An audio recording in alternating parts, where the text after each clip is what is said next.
আসসালামু আলাইকুম দোস্ত, চলেন আমরা দেখে আসি আজকে থটস অফ বিলালকে নিয়ে কে কি বলছে।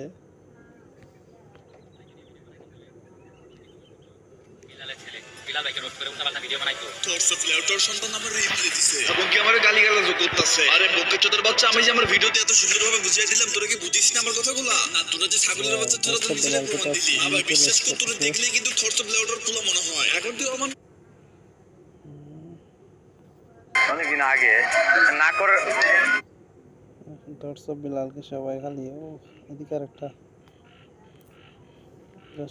হোয়াটসঅ্যাপ বাল ভাইয়ের কাছে বই নিয়েছি হবে এবার ভাইরাল। এতদিন আমাকে যারা সমালোচনা করেছে তাদের তুলে দেবো পিছনের ছাল। হোয়াটসঅ্যাপ বাল ভাই আজকে থেকে আমার ভাই না, আজকে থেকে আমার আব্বু। আমি হোয়াটসঅ্যাপ বাল, আমার নাই কোনো অর্জন। বাল পাকনামি করে বই লিখেছি, নাম দিয়েছি বাঁশপাটার গর্জন। আমার কি অবস্থা বলো, welcome back to another video guys. আজকের ভিডিওর মধ্যে আমরা আবার টিকটকারদের বিশেষ কিছু প্রতিভা নিয়ে কথা বলতে যাচ্ছি।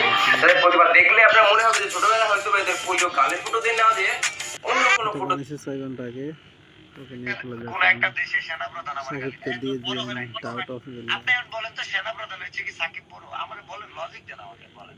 হঠাৎ করে যখন ফকিন্নির পোলাপাইন কোটিপতি হয়ে যায়, হঠাৎ করে যখন টোকাই পোলাপাইন কিছু টাকার মুখ দেখে, আসলে সবাই তো টাকার ভর নিতে পারে না।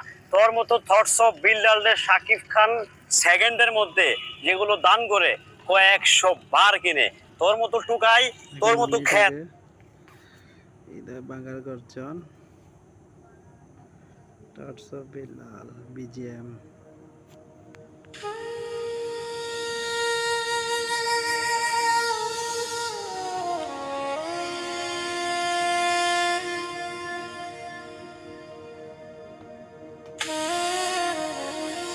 ঘন্টা আগে বানাইছে এটা।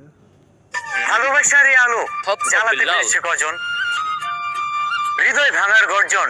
আচ্ছা, 7 বছরের অর্জন। 6 ঘন্টায় যদি লেখা যেত এমন বই, তাহলে 100 টাকায় বই বিক্রি করা যায়, 1000 টাকায় নয়। আচ্ছা, ইদারিং থটস অফ বিল্লালকে নিয়ে অনেক কন্ট্রোভার্সি চলতেছে যে তার এই বইটার দাম 100 টাকা না হয়ে 1000 টাকা হইলো কেন? থটস অফ বিল্লালের ভাষা অনুযায়ী এই বইটার মূল্য।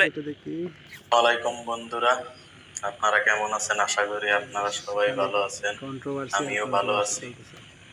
আজকে